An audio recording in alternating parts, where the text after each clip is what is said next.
You know that feeling, right? That deep, quiet ache for something more. For peace, maybe, or purpose. A sense of really belonging, a true home. Yeah, it's pretty universal, that longing. Sometimes it hits you even when life's super busy. Exactly. And today we're doing a deep dive into an ancient song, Psalm 84. Ah, great one. It just captures that yearning perfectly, I think, and offers some, well, surprising insights for right now. It's amazing how words that old can feel so relevant, isn't it? They cut straight through the noise of, modern life. They really do. So our mission today, uncover what Psalm 84 teaches about finding real fulfillment. And maybe how to handle hardship differently. Yes, transforming it.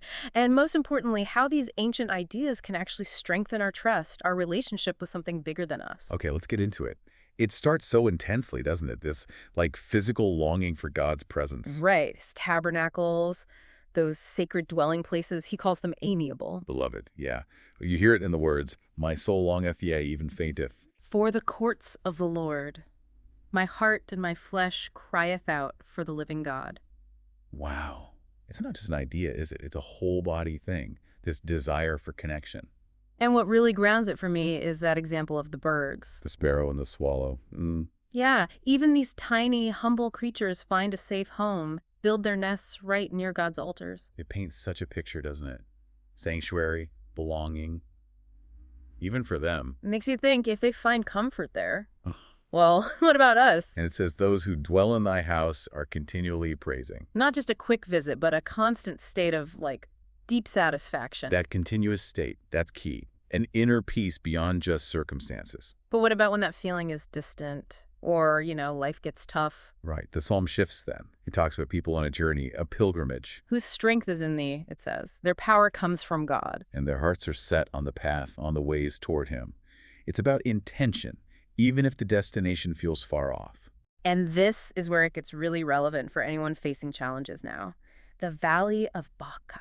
Ah, yes, Baca, the weeping place. It's symbolic, right? Yeah. A dry place representing hardship, sorrow, real difficulty. Think about those times you felt completely drained, maybe facing loss or just stuck. What does the psalm say happens in that valley? That's the amazing part. For these pilgrims, God doesn't just say, "tough it out." They transform it. They transform it. How? They actively make it a place of springs. And the rain, God's blessing, filleth the pools. So it's not passive waiting. It's like faith turns the sorrow itself into refreshment. Exactly. Hardship becomes a channel for growth, for new blessings. It's quite profound. And it says they go from strength to strength. A continuous process. Growing resilience, getting closer to God, to Zion. So it's not just coping, it's transformation through the struggle. Precisely. Then it moves into this prayer for favor and that incredible statement. Oh, yeah. For a day in thy courts is better than 1,000. "I'd rather be a doorkeeper in the house of my God than to dwell in the tents of wickedness." Wow. That's just a total flip of priorities, isn't it? Completely. It puts the lowest place near God above the highest comfort somewhere else. Challenges everything we think about status or success. It really does. Being a doorkeeper, maybe unnoticed, is valued more than worldly luxury if that luxury is tied to, well, wickedness. It's about where your heart truly aligns. Your true identity. And then God is described as a sun and shield. Light, life, guidance. And protection, yeah. Think about all the uncertainty today. We need clarity, security. That image is so comforting. It really grounds you. He illuminates the path, sustains you, guards you. And then the promise that follows. The Lord will give grace and glory. No good thing will he withhold from them that walk uprightly. So living with integrity, honesty, that's connected to receiving God's favor. It seems so. Walking uprightly isn't about perfection, maybe, but about genuinely trying to live right with moral courage. And trusting his timing, his definition of good, even when things feel lacking. Exactly. Trusting his benevolent nature. Okay, so let's bring all this ancient wisdom home.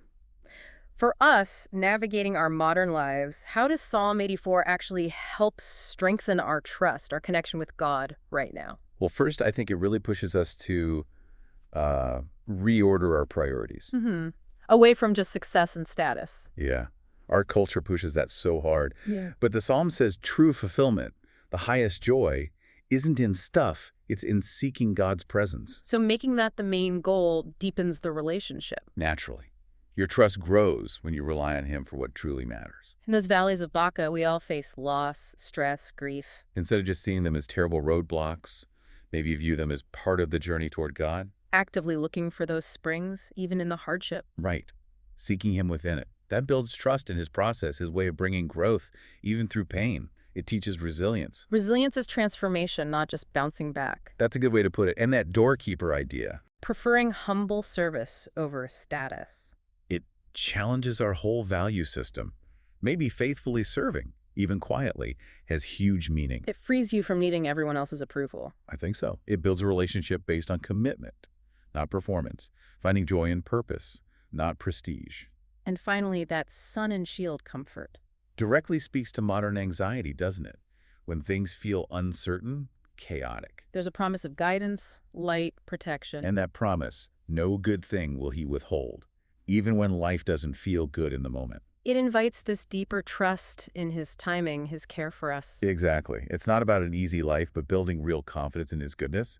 That fundamentally strengthens faith. So summing it up, Psalm 84 is like this ancient map for trust today. Yeah.